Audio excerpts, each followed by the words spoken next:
क्योंकि देखिए विकास एक दिन का मुद्दा नहीं होता है, ये एक प्रक्रिया होती है, डेवलपमेंट एक प्रोसेस होता है। समस्याएं जो हैं उसका समाधान भी हम ही कर रहे हैं। समस्याओं को पैदा करने का काम पुरानी सरकार ने किया और उसका समाधान अगर कहीं हो रहा है तो मोदी है तो मुमकिन है। ये नजर इनायत महिलाओं के ऊपर है और आगे भी रहेगी जी। सही है कि महिलाओं के हक में वो हमेशा सोचते आए हैं। इज्जत घर देने की बात हो तो उन्होंने सोचा, महिलाओं के आंसू पोंछने का बात हो जो धुएं से लाल हो जाया करती थी वो उन्होंने सोचा। वो घर, ये जो आवास भी दिया तो महिलाओं के नाम पर दिया, जनधन खाता भी खोला तो महिलाओं के नाम पर खोला। चंपारण जिला का मोतिहारी विधानसभा क्षेत्र, हमारे साथ डॉक्टर हिना चंद्रा है जो पेशे से डॉक्टर हैं, समाज सेवी हैं और बीजेपी की डिवोटी वर्कर हैं। जब 2019 का लोकसभा चुनाव हुआ या फिर 20 का विधानसभा चुनाव हुआ या फिर पूरा 2024 का लोकसभा चुनाव हुआ, कहने का मतलब कि राधा मोहन सिंह का जो चुनाव हुआ उसमें अगर मुख्य भूमिका में रही, चाहे वो जनसंपर्क का मामला हो, लोगों से मिलने का मामला हो, महिलाओं को समझाने का मामला हो, जागरूक करने का मामला हो, तो निश्चित तौर पे बढ़ चढ़ के रही। और यही कारण था कि इस बार के समीकरण में राधा मोहन सिंह चुनाव हारते हारते भी जीते। उसका सबसे बड़ा श्रेय इनके जैसे लोगों को जाता है, ऐसे वर्करों को जाता है जो निश्चित तौर पे तन मन धन से पार्टी और अपने नेता के साथ बहुत ईमानदारी से खड़ी रही। और एक वर्कर अगर ईमानदारी से अपने नेता के साथ खड़ा होता है तो ही वो नेता स्थापित हो पाते हैं। और यही कारण है कि इस बार राधा मोहन सिंह चुनाव हारते हारते जीत गए। आप 19 में पार्टी ज्वाइन की और कम समय में पार्टी ने आपको बहुत मान सम्मान दिया और आपने कमाया भी, आपने अर्न भी किया। आप पार्टी के लिए बहुत ईमानदारी से खड़ी रहती है। लेकिन ये सबसे बड़ा दुर्भाग्य है कि आपके जो पूर्वी चंपारण में 5-6 विधानसभा है उसमें कभी महिलाओं को मौका नहीं मिला। आपकी पार्टी महिलाओं के लिए बात करती है लेकिन किसी महिला को मौका क्यों नहीं देती है? देखिए, सबसे पहले बहुत बहुत धन्यवाद, आपके चैनल के माध्यम से मुझे अपने वक्तव्यों को रखने का अवसर मिला है। एक बड़ा सवाल आपने मेरे सामने रख दिया है कि महिला को अवसर क्यों नहीं मिला। तो जो अवसर मिल भी रहा है महिलाओं को वो हमारे ही पार्टी में मिल रहा है। और हमारी ही पार्टी में जो है, आज देखिए नारी शक्ति वंदन अधिनियम अगर आया है तो हमारे एनडीए गवर्नमेंट में ही आया। और मुझे पूर्ण विश्वास है हम जैसे कार्यकर्ता या लाखों करोड़ों कार्यकर्ता भारतीय जनता पार्टी से जुड़े हुए हैं और उन कार्यकर्ताओं को सम्मान देने का अगर किसी ने काम किया है तो वो भाजपा के गवर्नमेंट ने किया है। आज आप दिल्ली में देख सकते हैं जिस प्रकार से रेखा गुप्ता को एक ही बार वो जीती हैं, पहली बार जीती हैं और सीधे उन्हें विधायक दल का नेता चुन दिया गया और दिल्ली का मुख्यमंत्री बना दिया गया।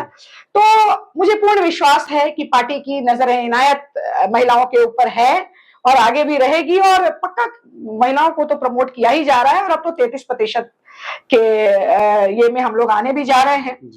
और इस बार भी देखिए क्या होता है। इसके लिए मैं तो आधिकारिक नहीं हूं कि मैं बहुत ज्यादा बयान दे सकती हूँ इसके ऊपर कुछ भी, लेकिन आपका जो सवाल है तो आप निश्चिंत रहें, ये काम भाजपा ही करेगी। इस बार होगा, ये आप मानती हैं? मुझे पूर्ण विश्वास है। मोदी है तो मुमकिन है, ये हमारा नारा है। आज भी आपके मोतिहारी में सबसे बड़ी और गंभीर समस्या क्या है जिसका समाधान विगत कई वर्षों में नहीं हो पाया, और जबकि डबल इंजन की सरकार के सांसद और विधायक हैं? राधा मोहन सिंह आप ही की पार्टी के हैं, आपके नेता हैं और विधायक भी जो है वो आप ही के पार्टी से 2005 से है। बावजूद उसके आज भी जो मुख्य रूप से वाटर लॉगिंग की समस्या, इंक्रोचमेंट की समस्या है, चाहे वो मोती झील का मामला हो, ये आज भी अपने विकास के लिए राह देखता है। देखिए, स्थिति 2014 के पहले बहुत विकट थी। जब इसको हम ये कॉम्परेटिव स्टडी करेंगे ना, क्योंकि देखिए विकास एक दिन का मुद्दा नहीं होता है, ये एक प्रक्रिया होती है, डेवलपमेंट एक प्रोसेस होता है और प्रोसेस में वक्त लगता है। ये आप भी समझते हैं, आप मीडिया चैनल से हैं और ये हम लोग भी समझते हैं, जनता भी समझती है, पब्लिक को खूब पता है कि क्या था और आज क्या है। जब हम लोग उस तरह से जब देखते हैं, जब ग्राफ देखते हैं, तो पहले की स्थिति बहुत बुरी, बहुत विकट स्थिति थी। आज तो कम से कम जगह जगह फ्लाईओवर्स बन गए हैं, जगह जगह आरओबी बन गए हैं, जगह जगह अब तो कई एक्सप्रेसवे हमारे बिहार में बन रहे हैं।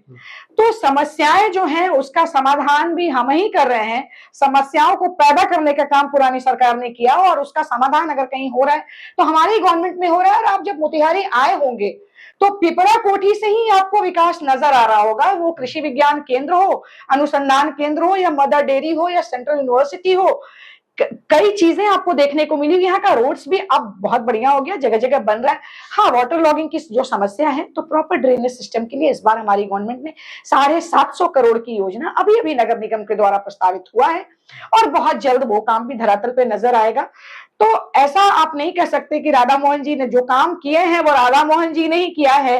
वर्ल्ड क्लास रेलवे स्टेशन यहाँ बन रहा है, बगल में आप चरखा पार्क देख रहे होंगे, बिजली 24 घंटे मिल रही है हम लोगों को। आप जब यहाँ आए हैं, आप यहाँ से, तो ऐसा हम नहीं कह सकते। गवर्नमेंट हमारी काम कर रही है और लगातार काम कर रही है। मैंने फिर कहा ये एक प्रोसेस है और इसमें वक्त लगता है, तो in due course of time ये काम भी पूरा हो ही जाएगा। गया और मोतिहारी सेंट्रल यूनिवर्सिटी एक ही बार में आई, लेकिन गया और मोतिहारी में अभी जमीन आसमान का फर्क है। अभी जिला स्कूल जो आपका चल रहा था उसकी स्थिति बहुत अच्छी नहीं है और यूनिवर्सिटी की स्थिति बहुत अच्छी नहीं, क्या मानती है आप? देखिए, ये आपने सही कहा कि गया और मोतिहारी एक बार ही आया। गया मेरा मायका है, देखिए क्या कोइंसिडेंस है। तो वहां का बिल्डिंग बन गया है, जमीन का थोड़ा प्रॉब्लम यहाँ पर आया था, लेकिन अब वो प्रॉब्लम भी सॉर्ट आउट हो गया है और अब बहुत जल्द हमारा मोतिहारी का भी सेंट्रल यूनिवर्सिटी और अपने बिल्डिंग में रन करेगा, ये हमारा पूर्ण विश्वास है। सभी यहाँ पर आए और सब लोगों ने यहाँ कहा, नीतीश कुमार भी पिछली बार यहाँ आए थे, उन्होंने भी बोला था कि बहुत जल्द जो है यहाँ का सेंट्रल यूनिवर्सिटी अपने बिल्डिंग में हम लोग देखेंगे और बहुत जल्दी होगा। कुछ समस्याएं थी, वो सॉर्ट आउट हो गया है। मोतिहारी में जो मोती झील है उसको डल झील भी कहा जाता है और बड़ी झील है, अगर इसकी साफ सफाई करके देख रेख होता तो पर्यटन के लिए एक अच्छा जरिया होता। क्या मानती हैं आप? लेकिन आपके जो विधायक है, मैं बार बार कह रहा हूँ, 2 दशक से है, बावजूद उसके उनकी उपलब्धि नहीं दिख रही है। अगर रोड की बात कर ले, पुल पुलिया की बात कर ले, तो एक मुखिया और वार्ड मेंबर भी बनवाते हैं, निगम के पार्षद भी बनवाते हैं। शायद विधायक की जिम्मेदारी उससे बड़ी होती है, लेकिन शायद वो अपनी जिम्मेदारी पे खड़े नहीं उतर पाए। यही कारण है कि पार्टी के अंदर भी काफी असंतोष का माहौल बना हुआ है। देखिए, अब ये आकलन तो आप लोग करेंगे, आप मीडिया चैनल से हैं, आप लोग बेहतर बताएंगे। अभी तक तो हमें यही दिख रहा है कि जनता का पूर्ण सहयोग, पूर्ण समर्थन, पूर्ण समर्पण मिल रहा है, पूर्ण आशीर्वाद मिल रहा है, तभी हमारे विधायक जी कुर्सी पर विराजमान है। अन्यथा ये तो लोकतंत्र है, यहाँ पर जनता सर्वोपरि है। तो इस पर मैं ज्यादा कुछ नहीं बोलूंगी, क्योंकि विधायक जी ऐसे ही तो नहीं आए ना, बिना बनाए तो नहीं बन गए। उन्हें जनता का आशीर्वाद मिलता है और आशीर्वाद जनता ऐसे ही तो नहीं देती है, बिना काम के तो नहीं देती है। जहां तक मोती झील का सवाल है, मोती झील की स्थिति और बदतर थी पहले, अब तो कम से कम साइड से वो रोइंग, ये मरीन ड्राइव जिसको कहते हैं, वो बन रहा है और ये दूसरे साइड मजुराहा साइड से भी मरीन ड्राइव बनने जा रहा है। जब आप उधर जाएंगे तो आपको नजर आएगा। और उधर ही नहीं, उसके दूसरे साइड भी, उसके ऑपोजिट साइड भी देखेंगे, इधर मिस्कॉट की तरफ भी मरीन ड्राइव का एक्सटेंशन हुआ है। तो एक सुंदर सौंदर्यीकरण करने का काम किया जा रहा है। और अब इस पर मैं फिर यही बोलूंगी कि काम तो हो ही रहा है, ये फिर एक प्रोसेस है। मैं बहुत ज्यादा इसके ऊपर क्या ही बोलूंगी आपको। आप बोलना नहीं चाहती हैं, शायद आपकी मजबूरी हो सकती है। पार्टी प्लेटफॉर्म पे अपनी बात आप निश्चित तौर पे रखती होंगी, लेकिन यहाँ नहीं रख सकती हैं, ये आपकी मजबूरी हो सकती है। लेकिन एक सच्चाई है कि आपकी पार्टी महिलाओं की बात, हमारी कोई मजबूरी नहीं है, मजबूती से अपनी बातों को रखते हैं। महिलाओं की बात करती है, महिला सशक्तिकरण की बात करती है। 2025 में महिला सशक्तिकरण दिखाएगी क्या मोतिहारी में? देखिए, 2025 में, अब देखिए, मैं फिर कह रही हूँ, मैं आधिकारिक नहीं हूं ऐसे बयानों को देने के लिए, हमारे शीर्ष नेतृत्व बैठे हैं। लेकिन इतना बिल्कुल तय है कि जब मोदी जी हैं, मोदी जी ही क्या, पूरा एनडीए गवर्नमेंट ने ये तय किया कि अब नारी शक्ति वंदन अधिनियम जो बहुत जल्द लागू भी होने जा रहा है। लेकिन फिर मैं कह रही हूँ कि हम लोग सिर्फ उसके अधीन नहीं है, महिलाओं को सम्मान देने का काम किया जा रहा है लगातार महिलाओं को। और इस बार के चुनाव में भी आपको देखने को मिलेगा महिलाओं की संख्या कितनी बढ़ेगी।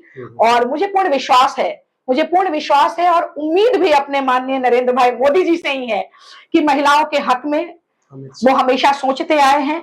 महिलाओं को इज्जत घर देने की बात हो तो उन्होंने सोचा, महिलाओं के आंसू पोंछने का बात हो जो धुएं से लाल हो जाया करती थी, वो उन्होंने सोचा। महिलाओं को घर, ये जो आवास भी दिया तो महिलाओं के नाम पर दिया, जनधन खाता भी खोला तो महिलाओं के नाम पर खोला। तो महिलाओं को हर क्षेत्र में उन्होंने आगे बढ़ाने का काम किया, लखपति दीदी बनाया, इतना सारा स्वयं सहायता समूह की महिलाओं को प्रमोट करने का काम किया। तो हर जगह जब महिलाओं के लिए एक एक कदम पर मोदी जी ने सोचा है, जब वो सोच रहे हैं, तो ये 2025 में भी आपको दिखेगा, ये सामने नजर आएगा, तो प्रत्यक्ष हम लोग देखेंगे। मोतिहारी विधानसभा में आपकी भी दावेदारी है और निश्चित तौर पे आम लोगों के बीच बात होती है। जो आम लोग हैं, जो रिक्शा चलाने वाले हैं, ठेला चलाने वाले, दबे कुचले और आखिरी पंक्ति के लोग हैं, उन लोगों की मांग है कि एक मौका मैडम को मिलना चाहिए। मैडम पेशे से डॉक्टर है, निश्चित तौर पे हर के सुख दुख में खड़ी रहती है। तो जो आदमी अभी किसी संवैधानिक पद पे नहीं होते हुए अगर किसी की मदद करता है, निश्चित तौर पे अगर विधायक बनता है, तो वैसे लोग गरीबों के लिए सोचेंगे, आम लोगों के लिए सोचेंगे। क्या मानती हैं आप 2025 में आपकी देखिए, ये दावेदारी लोगों का रहेगी? भरपूर स्नेह, भरपूर प्यार, भरपूर लगाव मुझे हमेशा से मिलता चला आया है। चंपारण की जनता के प्रति मैं आभारी हूँ। मैंने जब जब भी उन्हें याद किया है, बढ़ चढ़कर वो लोग मेरे साथ खड़े रहे हैं। मैंने एक छोटा से छोटा आयोजन भी किया है, तो इतनी भारी संख्या में लोगों का प्रेम और स्नेह मुझे मिला है। इसके लिए तो मैं आपने अपनी इस बहू को जो प्यार दिया है, जो सम्मान देने का काम किया है, चंपारण सच में चंपारण अलग है, चंपारण सच में ऐतिहासिक है। लोग बेटियों को उतना प्यार नहीं देते जो प्यार आपने इस बहू को दिया है, क्योंकि मैं गया की बेटी और इस चंपारण की बहू, ये आपका स्नेह है। और जिस रूप में पार्टी मुझे खड़ा करेगी, मैं निरंतर आप लोगों के लिए खड़ी हूँ। और हमेशा हमेशा देखिए, मैं एक डॉक्टर हूँ, मुझे क्या ही पड़ी है फील्ड में उतरने की। मैं आराम से चेंबर में बैठ के काम कर रही हूँ, लेकिन अंदर से वो भाव है कि मुझे आपके लिए कुछ तो करना है, कुछ करना है। मैं जिस रूप में कर पाती हूँ, मैं एज अ डॉक्टर जितना मदद कर पाती हूँ मैं करती हूँ, जितना मुझसे बन पाता है, जितना मेरा दायरा है मैं करती हूँ। उस दायरा को अगर पार्टी बढ़ाने का काम करेगी तो उस बड़े हुए दायरे में भी मैं आपके लिए खड़ी रहूंगी। हम लोगों की सहयोग और शुभकामनाएं आपके साथ है। पार्टी आपको मौका देती है, सिंबल देती है, और जनता चुनाव जिता के अगर विधायक बनाती है मोतिहारी का, तो चुनाव जीतने के बाद आपकी पहली प्राथमिकता क्या होगी? देखिए, चुनाव जीतने के बाद हम लोग जो भी काम बचा हुआ है, देखिए बहुत सारे मुद्दों को आपने भी कहा, उस काम को हम लोग आगे बढ़ाएंगे, कामों को पूरा करेंगे। महिलाओं के लिए बहुत सारा काम, देखिए महिलाओं के लिए अभी भी जगह जगह आप देखते होंगे कि यहाँ पर शौचालय की व्यवस्था नहीं है। नगर निगम के साथ वो सामंजस्य बैठ नहीं पा रहा। बहुत सारा मुद्दे पर नगर निगम के साथ विवाद हो रहा है। नगर निगम सुचारू रूप से काम क्या कर रहा है ये सबके सामने है। नगर निगम का सीट जब विपक्ष वालों के पास गया तो बहुत जगह पे क्लैशेस आ रहे हैं, बहुत जगह पे प्रॉब्लम्स हो रहे हैं। तो इन चीजों को हम लोग सुदृढ़ करने का काम करेंगे। और एक महिला को जब आप सम्मान देने का काम करेंगे तो महिला महिलाओं के लिए बढ़ चढ़कर खड़ी होगी। जहां ढूंढेंगे वहां खड़े होंगे। जो भी समस्या होगी, मैं तो 24/7 जब मैं इमरजेंसी सेवा देती हूँ ना, 24/7 कहती हूँ, तो बहुत सारे पेशेंट मुझे जज करने के लिए भी 2 बजे रात को फोन करते हैं और सुबह आके कहते हैं कि मैडम मैं तो इसी तरह आपको जज कर रहा था कि आप फोन उठाती हैं या नहीं। तो जब मैं फोन 2 बजे रात को उठाती हूँ तो वो लोग अगले दिन आके हाथ जोड़ते हैं और कहते हैं कि मैडम मैं तो जज कर रहा था आपको। तो ज्यादा बोलने वाला व्यक्ति, ज्यादा जो बादल गरजता है ना, वो बरसता नहीं। तो मैं ज्यादा बोलूंगी क्या? प्रत्यक्ष को कैसा प्रमाण चाहिए? जो काम होगा वो आपके सामने होगा। जो काम हो रहा है वो आपके सामने है, जो होगा वो आपके सामने है। जब आप भरोसा मेरे पर जताएंगे तो उस भरोसे पर खड़े उतरने का पूर्ण विश्वास हम आपको दिलाते हैं। डॉक्टर हेना चंद्रा जी, हमसे बात करने के लिए बहुत बहुत धन्यवाद।